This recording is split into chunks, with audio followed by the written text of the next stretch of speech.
you don't really want to lose any of these darts, especially if you're playing, especially if anybody in your group is a throwing character. It makes the game not necessarily a lot harder, but it does make things a bit more annoying. Now, Govad Itzal, or Itzal, is slightly more damaged here than I would like him to be. So we kind of need to... We should want to rest, but as long as we can avoid him getting hit, we should be fine. Here we have another Greek statue. We don't know what that is, or what it does. So we'll simply put Greek statue there. Here we see Legend of Grimrock. The second most precious thing in life for a seafaring captain is his sword, because without it he cannot command his crew. Thus, upon losing his weapon, somewhere on Shipwreck Beach, he lost what was most important to him, the respect of his crew. So Kilagahan probably died screaming. Yeah, Kilagahan. Because his crew probably killed him. We can assume that he was probably some sort of pirate.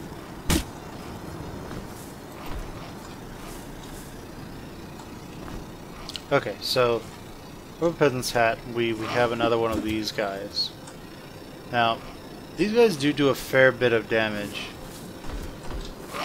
Oh no, that's not good. Kinda don't want to get cornered there. I will die horribly if that happens. But I also sort of need to split these guys up a little bit.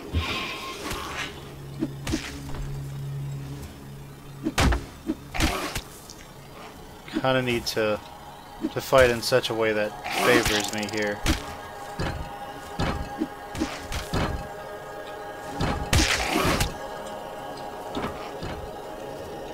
I also want to try and focus my damage on a single enemy, as opposed to just one of them.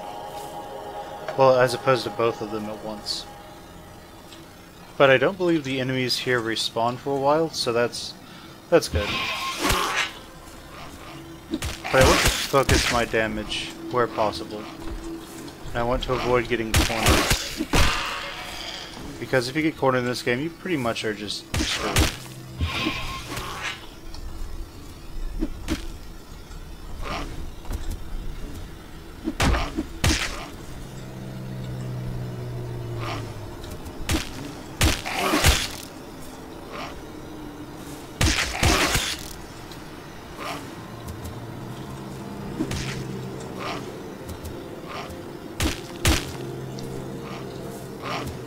Okay, so he seems to be running.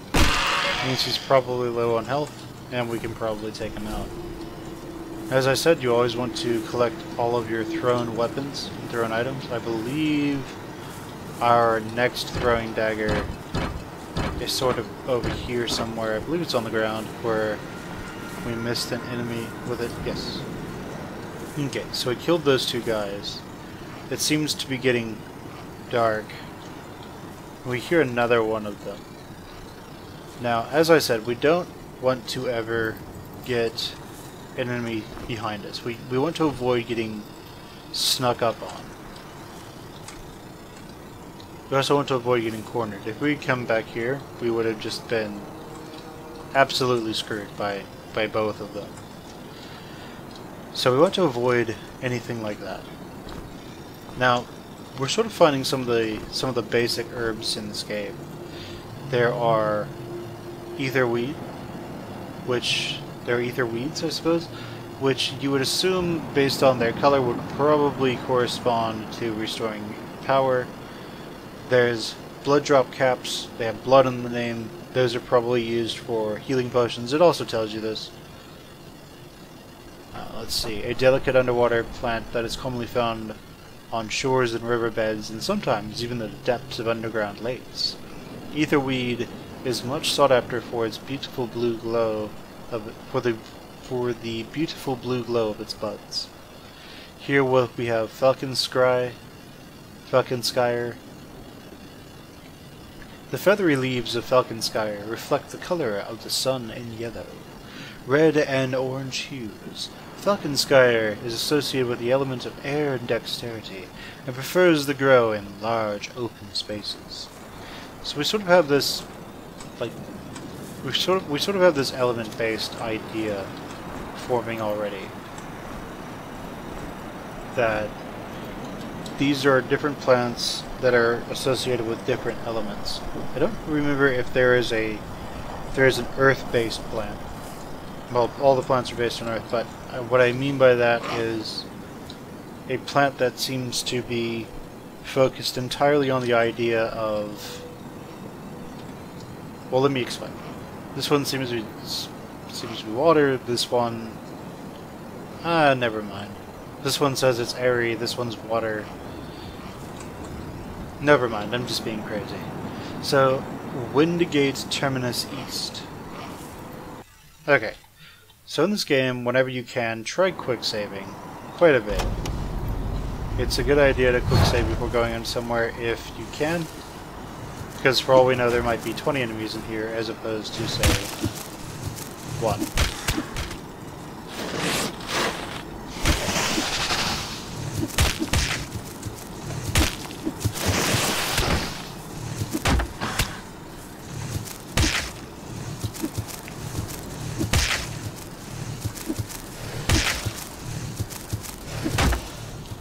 And as usual, when enemies start trying to run away from you, it usually means they are low on health. And so the next few hits should be able to kill them. Alright, so having defeated the enemies, let's see what we can find here. We want to make sure we get all of our throwing items back. We did. So let's look at this bag. It has 3 more rocks in it, which is good, and it has a sling.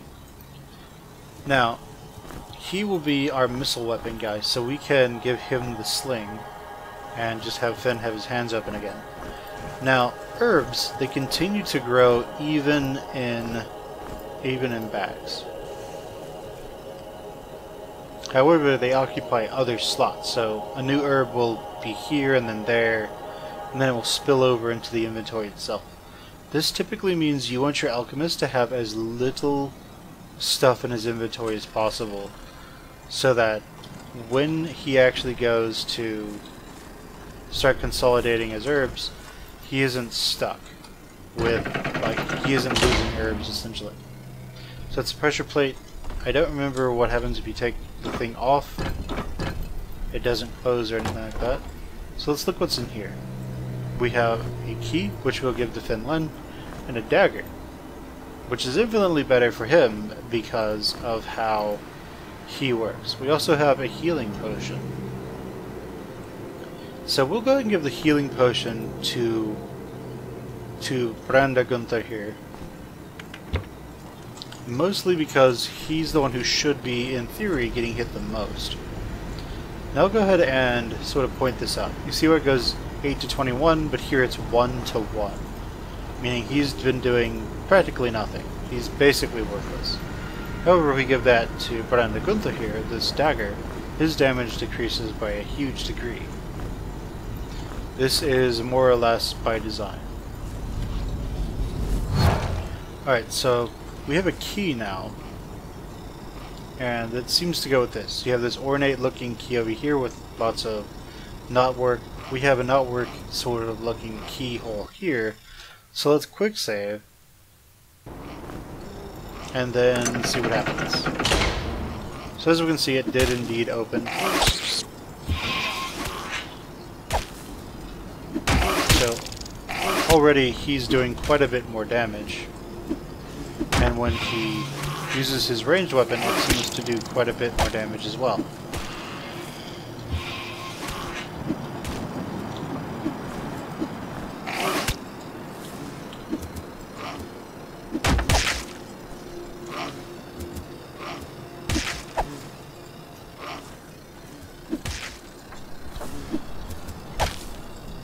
So if we know that an enemy has to move in a certain direction or a certain way, we can predict their movements and attack them.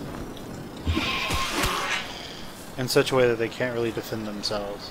That's more or less the primary goal for most of our attacks here. Now we're probably going to want to find a torch again, just so we can get some more light in here. We don't have the light spell yet. Now if you drop something in an inventory slot, it will basically go to where the item is in the inventory, if it's just basically in the inventory. As we see, the blood drop cap did already expand. So we're going to try to more or less avoid putting them in bags, simply so they can expand at their own rate without any kind of without being limited. Now here we have our first earth magic spell. Now, as I said, you can cast these spells without actually knowing the glyph, but I'm going to try and wait until I find the actual spell glyphs to simulate the idea of I've never played through the game before. So here we have our first earth spell. Now what's nice about this cloud is that it actually passes through gates and portcullises?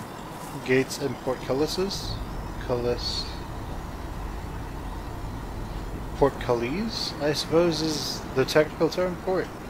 So what this means is that when this gate was closed, if I cast a poison cloud there, it would go through the gate and hurt the enemies on the other side. Unfortunately, I don't have any concentration, so I can't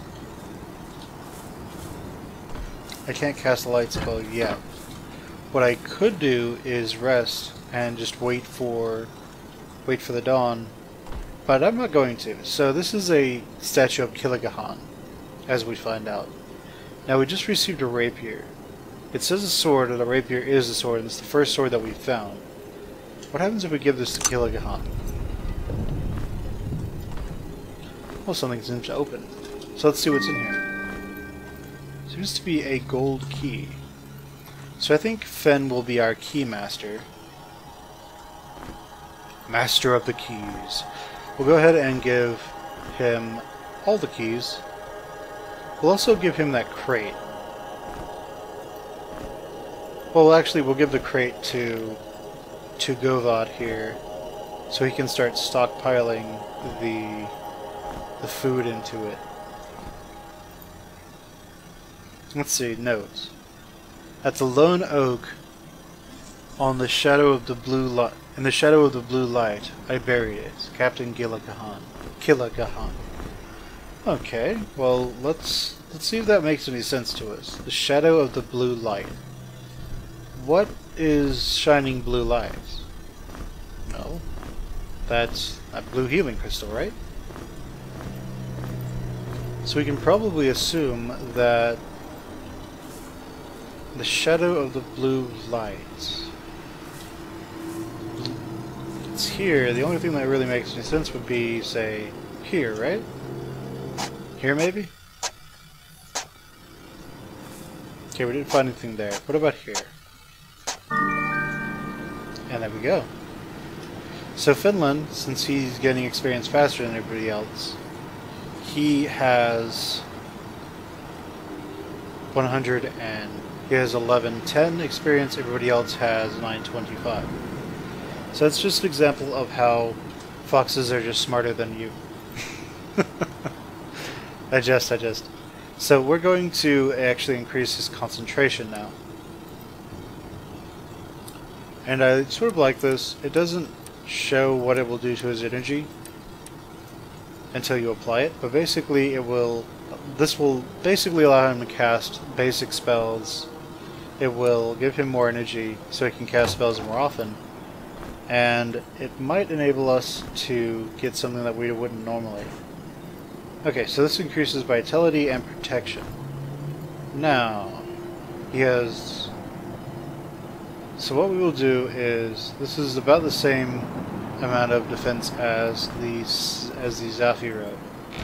So the Zaffi robe we will give to our rattling friend here, and then somehow, I don't know how, but that same little tattered shirt will fit across the chest of our Minotaur as it was fitting across the chest of our rattling. Don't ask me how it works.